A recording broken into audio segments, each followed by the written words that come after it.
اسلام سے پہلے یہ دین بھی نہیں تھا، کیونکہ دین کا سلسلہ جو شروع ہوا ہے وہ نبی سے شروع ہوا ہے، اور سب سے پہلے نبی حضرت آدم علیہ السلام اور سب سے پہلے انسان حضرت آدم علیہ السلام۔ اب یہ نبوت کا سلسلہ بھی حضرت آدم علیہ السلام سے اور انسانیت کا سلسلہ بھی حضرت آدم علیہ السلام سے چلا۔ اب کائنات میں سب سے بڑی نعمت جو ہے وہ نبوت کا مل جانا ہے، اس سے بڑی نعمت کائنات میں اور کوئی نہیں ہے۔ باقی جتنے بھی یہ منصب ہیں یہ سارے کم درجے کے ہیں، سب سے بڑا منصب اس کائنات میں نبوت کا مل جانا ہے۔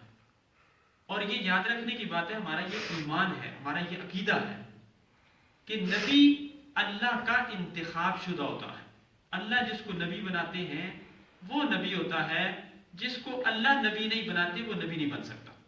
مرزائیوں کا عقیدہ یہ ہے کہ نبی آدمی خود محنت کر کے بن سکتا ہے، بہت سارے نوافل پڑھے، بہت سارے تہجد پڑھے، بہت سارے نیکی کے اعمال کرے، بہت سارے اچھے اعمال کر کر کر کر کے آدمی نبوت کے درجے تک پہنچ سکتا ہے۔ یہ مرزائیوں کا عقیدہ ہے۔ ہم مسلمانوں کا عقیدہ یہ ہے کہ نبی کا انتخاب اللہ خود کرتے ہیں۔ ان اللہ اختارنی واختار لی اصحابی، فرمایا ساری کائنات میں اللہ نے میرا انتخاب کیا ہے۔ حضور فرماتے ہیں ساری کائنات میں اللہ نے میرا انتخاب کیا ہے اور میرے لیے میرے صحابہ کا انتخاب کیا ہے۔ گویا نبوت کا انتخاب بھی اللہ خود کرتے ہیں اور صحابیت کا انتخاب بھی اللہ خود کرتے ہیں۔ اس لیے نبی سب سے پہلے حضرت آدم علیہ السلام اور انسان سب سے پہلے حضرت آدم علیہ السلام، اور یہ دین سب سے پہلے شروع ہوا ہے حضرت آدم علیہ السلام سے۔ چلتے چلتے چلتے چلتے انسانیت بھی چلتی رہی، یہ دین بھی چلتا رہا، یہ نبوت کا سلسلہ بھی چلتا رہا، آ کر کے آقا دو عالم صلی اللہ علیہ وسلم تک یہ جب سلسلہ پہنچا تو اب حضور اللہ کے آخری نبی اور رسول ہیں۔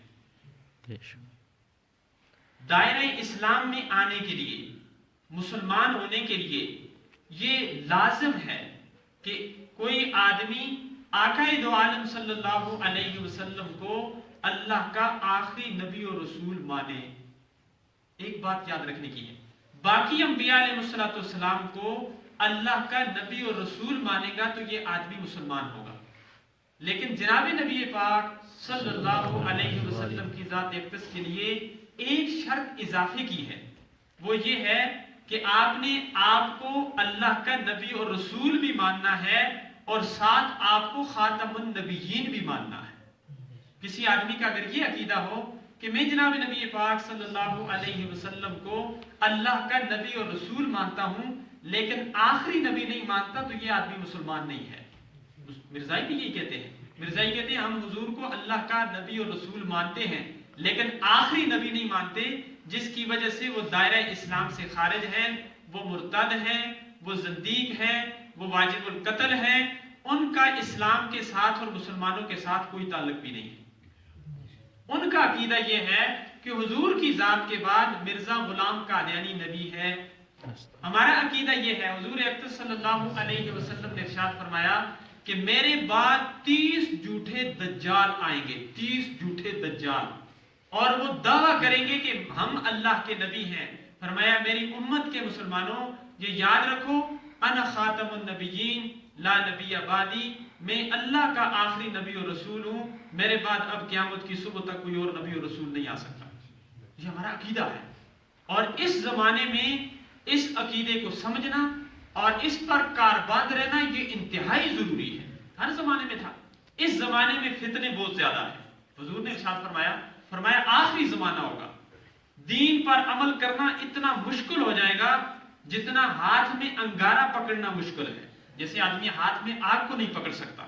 فرمایا دین پہ عمل کرنا اتنا مشکل ہو جائے گا، اس وقت دو قسم کے لوگ اپنے ایمان کو بچا کر کے اس دنیا سے رخصت ہو جائیں گے۔ صحابی نے عرض کیا یا رسول اللہ صلی اللہ علیہ وسلم، جس کا مفہوم یہ ہے کہ اس وقت وہ کون سے دو لوگ ہوں گے جو اپنے ایمان کو بچا کر کے اس